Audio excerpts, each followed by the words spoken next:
Good morning. I'm Delaney McCabe, and welcome to WDKM News. This morning, we have a controversial topic to discuss involving mass vaccinations. In past years, there have been a few attempts at mass vaccination to reduce yellow fever in both Africa and the Dominican Republic. The question everyone seems to be asking is, what are the pros and what are the cons to mass vaccination? Mass vaccination, as well as vaccination in general, always proved to be a hot topic with parents as well as doctors and the government. Many people believe vaccinations are a waste of money, causing the economy to suffer. People also believe that it goes against human rights, since doctors basically walk into a country and vaccinate thousands of people without their approval. Others differ in opinion and think that mass vaccination is an amazing idea that is saving children's lives. In the United States, one form of mass vaccinations is by county health officials every year to help prevent the outbreak of flu. Let's take a look at this video from California, where they have made flu vaccinations widely available to their population.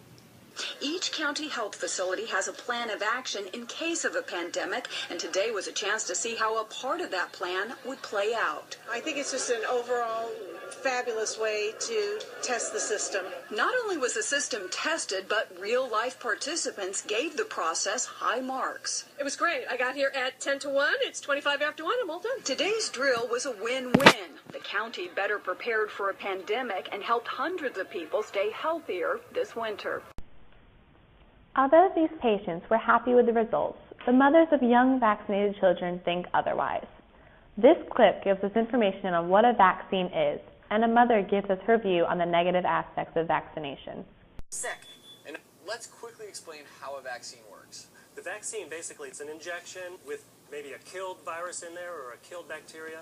So that killed or part of the bacteria basically fools the immune system into thinking the child just got the illness, so that the immune system's memory can then be ready for the next time the child gets exposed to the real illness and can fight it off. And so that's why we as doctors love vaccinations, because they prevent huge outbreaks of illnesses that can kill children. But explain to us why you feel so passionately. Okay, the first sentence I have to say is I'm not out to ban vaccines. I believe in the concept of eradicating infectious diseases. Sure. Right now, the one-size-fits-all for everybody, not working. A vaccination is a medical procedure that should have questions prior to getting a vaccination, such as, is your child currently ill? Is your child currently taking antibiotics? Does your family have a history of autoimmune disease? Is your child allergic to eggs, MMR, cultured in an egg medium?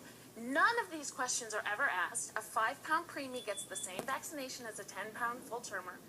They need to be individualized. And explain why you feel this way and why you decided not to vaccinate your youngest children. So I have 3 children. My oldest, was kind of the sacrificial lamb. He was vaccinated and had a huge amount of thimerosal, a huge amount of mercury, and after he had the MMR and the chickenpox vaccination on the same day, we never saw him again for 3 years.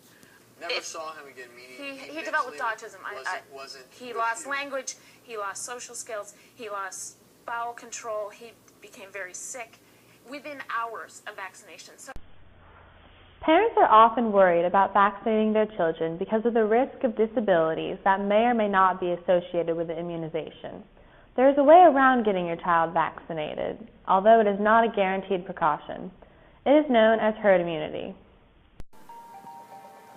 Herd immunity is a form of immunity that occurs when the vaccination of a large part of the population provides a measure of protection for individuals who have not developed immunity.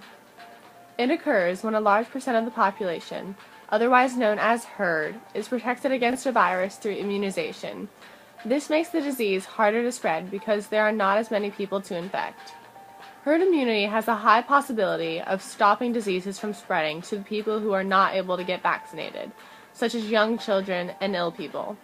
The main idea of herd immunity is that if enough people are protected, the disease will stop spreading. Thanks for watching WGKM News. This is Delaney McCabe signing off.